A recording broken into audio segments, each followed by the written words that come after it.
Okay, so I like to keep these things on time, so we'll get started, and people may join us as we go, but also this session is being recorded just so that people have a chance to take advantage of it, even if they can't make this timing. I realize the timing is a little bit off, but we have to work around many different people, but that's one of the reasons why we're recording the session.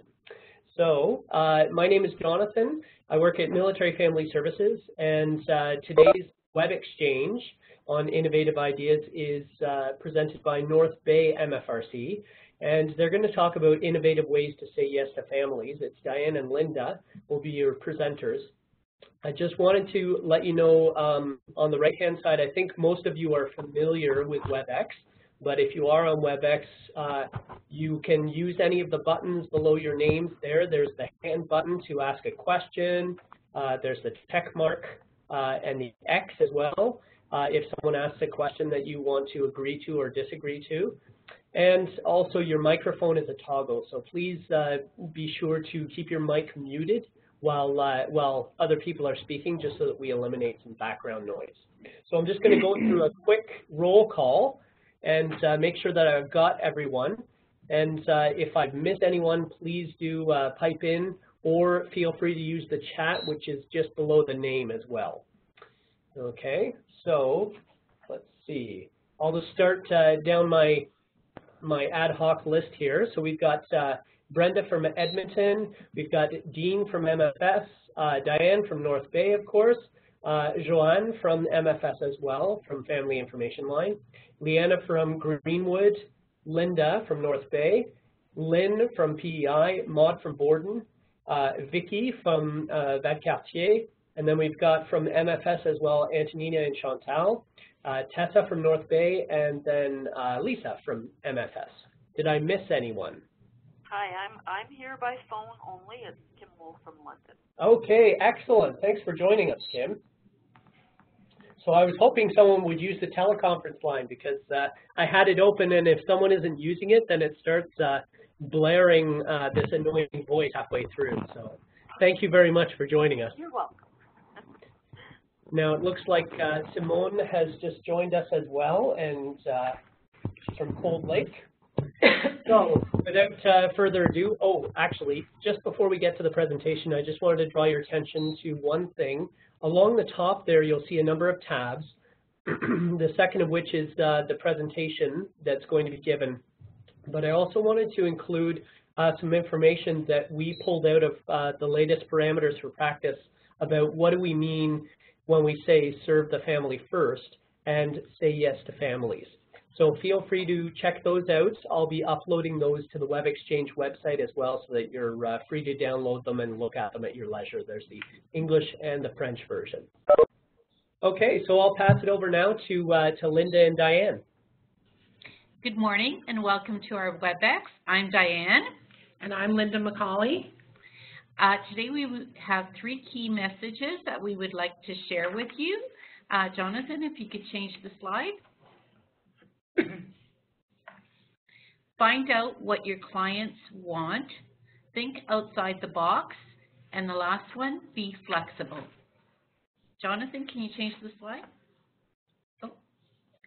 To find out what clients want. There we go. That's good. Okay, well, my name is Linda, and I'm going to talk a little bit about what clients want and what we've done at our MFRC. I don't know if many of you know, but we have very large catchment area from down towards Huntsville to past Sault Ste. Marie. And so finding out what clients want entails what clients want on the wing, as well as what clients want in the reserve areas. So I'm going to talk about what we've done, and that's various types of online surveys. We've done a survey in one of our catchment areas where we've asked all the members during a briefing to bring the flyers home with the link on there, with the web on their address, and ask the spouses and the military members to fill out the survey. And we've asked them to do that by a certain deadline. and that was very successful. And the chart that you see on the slide right now is a pie chart that we made up for our boss, showing the different program areas as a result of that survey as to what the clients want in that particular area, and that was very successful. Another online survey that we've done was we've included a link in our newsletter, and we've asked people to fill out the survey, and then we would put their name into a draw for a prize, and that was very successful. We've had feedback from that as well. Yeah. Another way that we've received feedback was through surveys distributed at the end of workshops and special events. Another way was we have a fall fair called Wing Welcome, in which we welcome the newcomers to our wing. And in the past, we've done passports for the families to fill out, and we've done a draw as well, and they've put, we've asked them questions like what they would like to see, and we've received different feedback there as well. Word of mouth is a great way. I'll give you for an example. We run the Mind Masters program, which is stress management techniques for children ages 6 to 12, and we've run it for the past 10 years. This woman knew about it, this spouse knew about it, and she wanted us to run the program. And we said, okay, but we need 5 children in order to run the program, so we'll start advertising and do our best. Well, she went around to everybody during different programs, personal enrichment programs that she was taking part in, and went around to her friends and military, spouses with children during that age group, and she got the 5 children. So she did very well. So word of mouth is very powerful. Discussions with coworkers and other professionals, staff meetings, coming together as a team. During our staff meetings, we talk about what our clients would like. We talk about trends in the area, and that's a very powerful tool. Discussions with helping professionals. We have helping professionals, health promotion committee meetings on the wing where I attend. This is very good because we keep statistics. All the helping professionals keep statistics, and we come together quarterly and we meet and we talk about different trends on the wing, and this is a very powerful tool as well. Jonathan, can you change the slide? Thank you. Our next key message is think outside the box. Challenge yourself to consider a client's new idea for programming. After speaking to a client, have you ever thought that was a crazy idea? Why would we ever offer such a silly program or workshop? Then a few days later, that conversation is still running through your head, and you start thinking of various possibilities. Maybe that would work. I dare you to consider their suggestions from the very beginning. Your clients are the ones that drive your program. If your budget does not allow the program costs requested, think of innovative ways to offer similar programming. Never allow your budget to squash a program idea. Reach out to others who may offer similar support or program requested by the client. Here are a few examples of reaching out. Just yesterday, Linda and I were talking about combining our efforts to support a future outing to the Maple Sugar Shack in the spring. Our separate budgets will not allow for such an outing, but if we combine parent support and deployment, we may just have enough funds to cover the cost of a school bus. At the same time, we will be offering support to our families who would not typically go to because of their spouse or partner being away or working. Another example is a few years ago, I had hoped to offer a parent-child playgroup on the wing. Although we did offer a program for 1 year, Through our own efforts, it was very difficult for several reasons. After a few meetings, a partnership was formed with the Ontario Early Years Centre, and we recently celebrated our 3rd year and have supported over 80 families. Consider the use of volunteers to keep the costs manageable. As you most likely know, our volunteers are a treasure. Over the years, they have supported numerous programs. Without our enthusiastic volunteers, we would not be able to offer the staffing costs needed to offer our special events and outings, support children with special needs attending programs, phone calls, assembling welcome packages, shopping for deployment packages, etc., etc.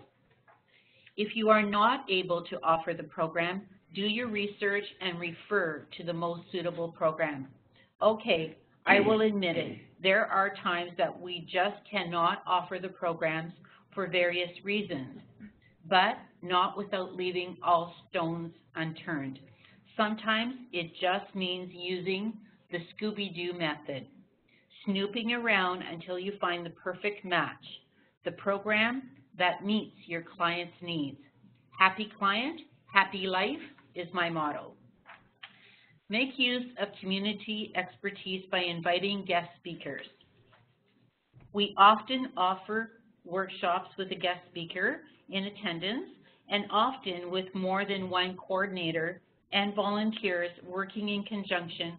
For example, parenting workshops, gardening workshops, coffee connection, just for us, home and buying workshop, budgeting, employment, etc. One that comes to mind is our recent attempt at offering free monthly workshops with Home Depot. Clients love them, and we enjoy the planning process. Jonathan, can you switch the slide? Our last key message is be flexible. Team up with coworkers or other agencies in order to meet clients' needs. We work together to provide services, such as, for example, our personal enrichment coordinator, excuse me, teams up with our child and youth coordinator to provide mindfulness for teens. So that's just one example how we team up. Another, with professionals to meet in different agencies to meet the client's needs. Another example is we've liaisoned with mental health leads at the schools to find out what programs that they're running for children so that we don't duplicate services. So another way is to combine budgets to offer either a program or a workshop, and Diane talked a little bit about that regarding the maple sugar bush. Combine experiences to offer family support. Example, one-on-one meetings. One example is when a client is meeting with either our FLOW, Veteran Family, or PSI, Linda, coordinators, and the conversation moves towards children or parenting, I'm often asked to join in where I can explain my service or offer my expertise in the subject at hand. And the last one, consider the use of technology to offer support and programming. Example, email, telephone, texting, Facebook, Twitter, Skype, webinars, WebExes. Our catchment is huge. Yep, northeastern Ontario. Driving to one of our armories is a day's commitment. How we support families has evolved. With the use of technology, we have been extremely successful in helping families reach numerous goals. For example, I supported a family living 3 hours away to obtain a diagnosis, therapy, and school support for their child via telephone calls and emails. I'm pleased to say from my last conversation with this family that this little person is doing very well in school this year. And that's the end of our presentation. Does anyone have any questions or comments? Okay, so we've actually got a question in the chat here from Maud. Do you charge for any of your programs or services? No, for the Mind Masters program, we charge $5 per child only to help with snacks. Okay. If there is a cost, it's very, very minimum. Okay, excellent. And you've got lots of kudos in the chat there. Lots of people saying fantastic and great collaboration. Are there any other questions from the field? Feel free to either unmute your mic or write them in the chat. So Lisa, you've got a question. Hi, ladies. Fantastic work. My question is there places you refer to when somebody's got a, like you said, I can't remember what you said, but like sort of a outside the box idea for a program or service, who do you locally collaborate with on the ground there? Like, is there a main community center in North Bay? I've never been to North Bay, so I don't know. Okay, what would be the issue, like thinking outside the box? Because we have many resources in North Bay. So if you, like, say if you can't do it budget-wise or time-wise, resource-wise within your own center, who would you refer out to or go see if they do it locally? Okay, so one of the examples I could give you is if a child is struggling or an adult struggling because of mental health, it could be a referral to one of the agencies here in North Bay. One that we refer to all the time is HANDS on a regular basis, or it might be something that they're struggling with budgeting. There are different agencies that would help with that. It just depends what the family is looking for. North Bay is a population of approximately 56,000. So we are very fortunate to have some really great agencies that we work hand in hand with. And they have been very helpful in regards to shortening up the waiting list for our families. So for example, if it's a child with special needs, there is a network together that we can refer to our One Kids Place with the Children's Treatment Center, and if they're relocating to another Children's Treatment Center, they will work out that transitioning period, or we'll work together to support that family. So we had some very successful stories with our families, and it's really hard to say no to a family, and that's why we're like doing the Scooby-Doo thing, looking under every rock. Yeah, and so, yeah, it's been very fulfilling as well to support our families. Thank you so much. Does that answer your question? Yep. Thanks. Any other questions from the field? Feel free to unmute your mic or write it in the chat. Antonina, it looks like you have a question. Hi, everyone.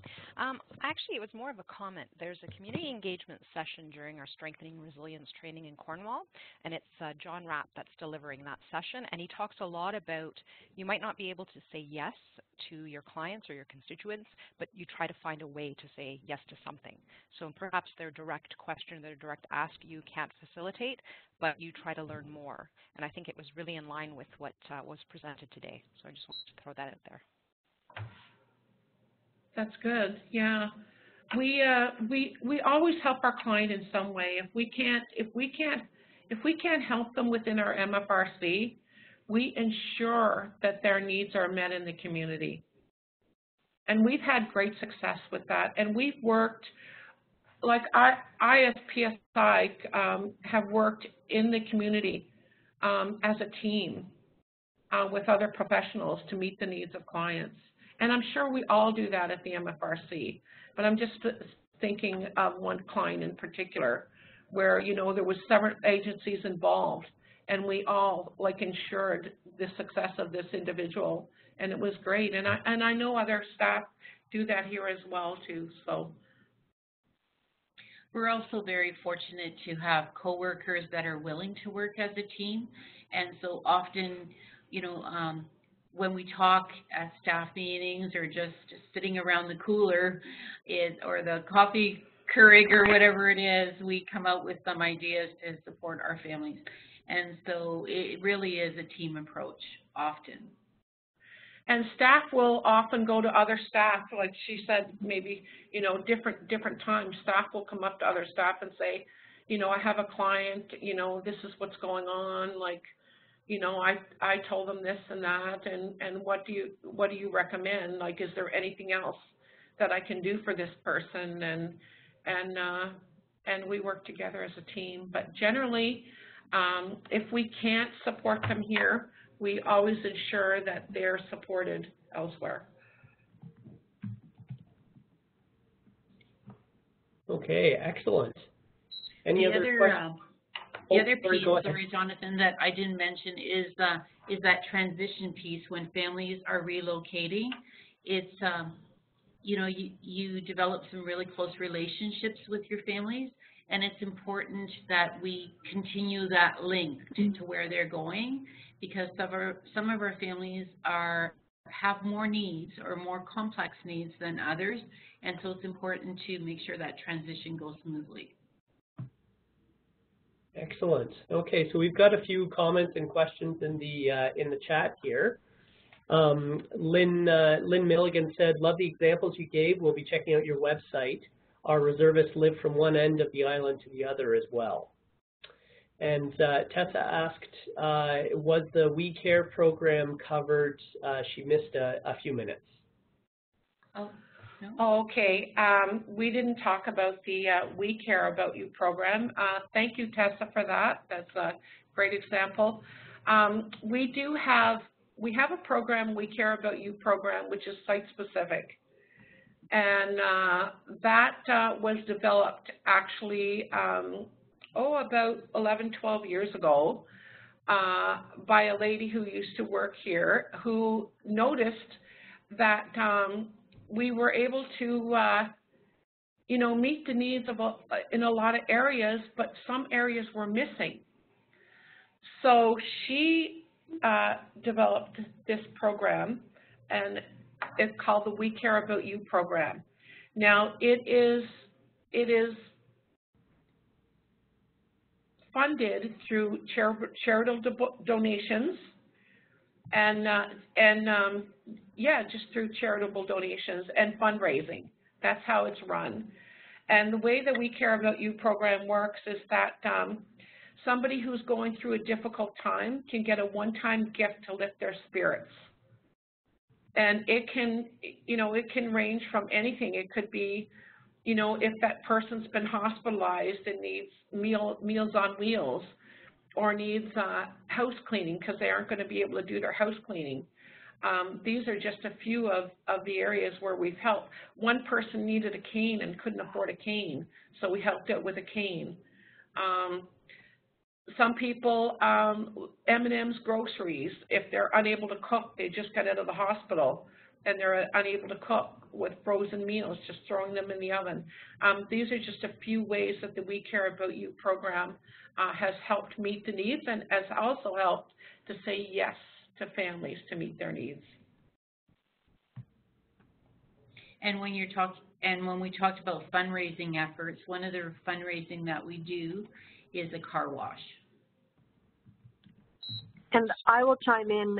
Somebody came in for Father's Day. Their father was a veteran, and they wanted to make the Father's Day gift a donation to our We Care program to show that that's how he was continuing to care for military families, and that was her gift to her dad on Father's Day. So it's pretty neat that we get support for the program, and then we can use that to support families when they're going through a rough time.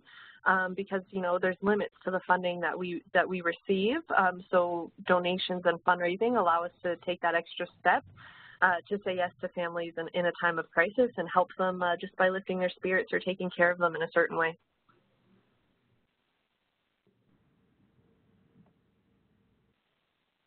Excellent. So lots of kudos for that program. There's a few other comments here.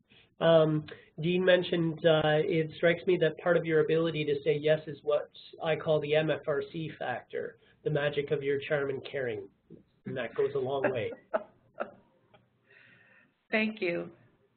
A question from Vicky Bélanger is, do the social worker meet the clients by Skype because they live far from the MFRC? Is that an issue because the professional registration body and confidentiality? I don't know if our social worker has met his clients by Skype. I do know that he goes to our catchment areas every month. So he's able to meet them in person, and I do know that he does discuss, you know, he does talk with them on the phone. I'm not sure if he meets with them by Skype. Maybe Tessa might be able to answer that. I don't know.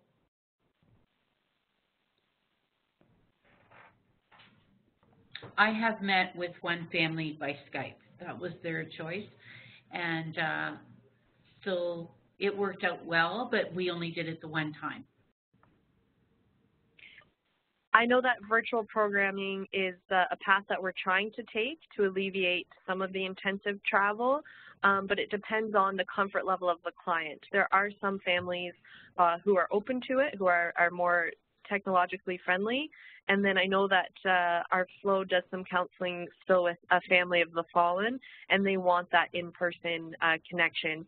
So it really depends on what will work for them, but absolutely, I know our social work team is exploring how to use virtual programming to meet remotely.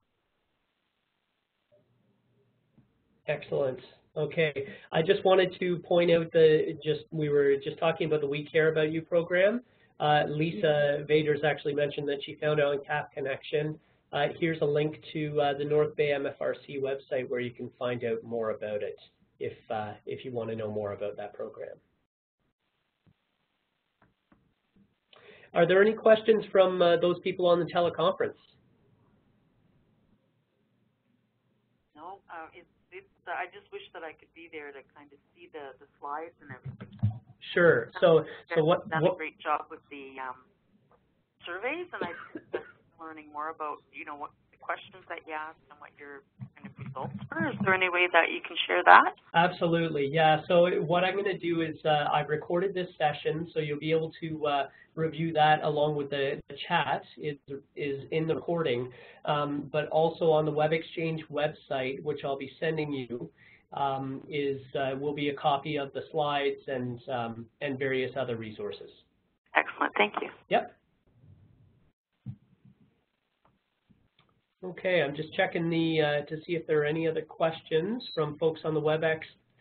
So we're nearing the end of our time here because I like to keep this to half an hour since a lot of people book things right after and try to squeeze this into their day.